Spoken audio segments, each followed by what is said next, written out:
আসসালামু আলাইকুম রহমতুল্লাহি তাআলা বারাকাতুহু। সদকাতুল ফিতির হলো রমজান মাস শেষে ঈদের নামাজের আগে গরিব মিসকিনদের জন্য আদায়যোগ্য একটি ওয়াজিব দান। এটি প্রত্যেক স্বাধীন সামর্থ্যবান ইমানদার মুসলমানের উপর ওয়াজিব এবং তার নাবালিগ সন্তান থাকলে তার পক্ষেও দেওয়াটা ওয়াজিব। তার উদ্দেশ্য হচ্ছে রমজান শরীফের রোজা রাখতে কোনো ভুল বিচ্যুতি যদি হয়ে থাকে তার কাফফারা স্বরূপ আদায় করা এবং গরিব মিসকিন অসহায় যারা রয়েছে তাদেরকে ঈদের আনন্দে শরিক করা। ইমামে আজম আবু হানিফা রহমতুল্লাহি তাআলা আলাইহির মতে সাদকাতুল ফিতিরের পরিমাণ হচ্ছে, যদি গম এর আটা দেওয়া হয় তাহলে অর্ধ সা, আর যদি কেউ খেজুর, কিশমিশ, জব এবং পনির দিয়ে আদায় করতে চায় তাহলে এক সা পরিমাণ আদায় করাটা হচ্ছে ওয়াজিব। এখন আমরা আসি অর্ধসা এর বর্তমান পরিমাণ কত।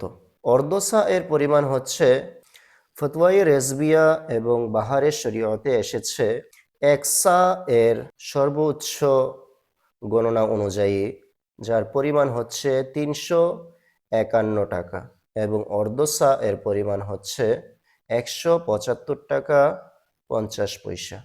বর্তমান সময়ে অর্ধসা এবং এক সা এর পরিমাণ যদি আমরা কেজিতে রূপান্তর করি তাহলে এক সা সমান সমান ৪ কেজি ৯৪ গ্রাম হয় এবং অর্ধসা সমান সমান ২ কেজি ৪৭ গ্রাম হয়ে থাকে, যেটা ইমামে আজম আবু হানিফা রহমতুল্লাহি তাআলা আলাইহির মতে।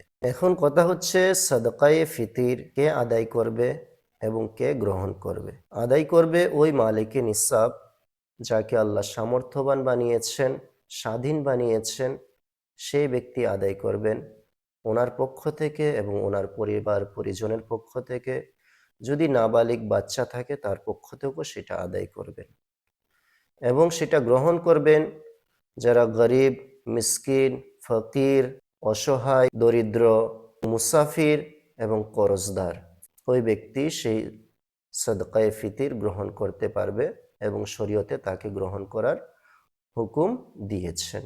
আমরা তাই এই পবিত্র রমাদানুল করিম, আমাদের রোজার মধ্যে অনেক ভুল বিচ্যুতি হতেই পারে। আল্লাহ রাব্বে কায়নাত যে আমাদেরকে সুযোগ দান করেছেন আমার নবীর সুন্নত মোতাবেক, সেই সুযোগ যেন আমরা আঁকড়িয়ে ধরতে পারি, আমরা যেন সাদকায়ে ফিতির আদায় করি, যারা পাওয়ার যোগ্য তাদেরকে পৌঁছিয়ে দেই। আল্লাহ যেন আমাদেরকে সেই তৌফিক দান করেন। পবিত্র রমাদানুল করিমের রোজা পুঙ্খানুপুঙ্খভাবে আদায় করতে পারি। আল্লাহ যেন আমাদের রোজাকে কবুল করেন এবং খায়রু জাযা নসিব করেন এবং আমাদেরকে পরিপূর্ণ পরহেজগার মুত্তাকি হওয়ার সুযোগ দান করেন। আমিন বিরাহমাতিকা ইয়া আরহামার রাহিমিন, বিহুরমাতিস সাইয়্যিদিল মুরসালিন সাল্লাল্লাহু তাআলা আলাইহি ওয়াসাল্লাম।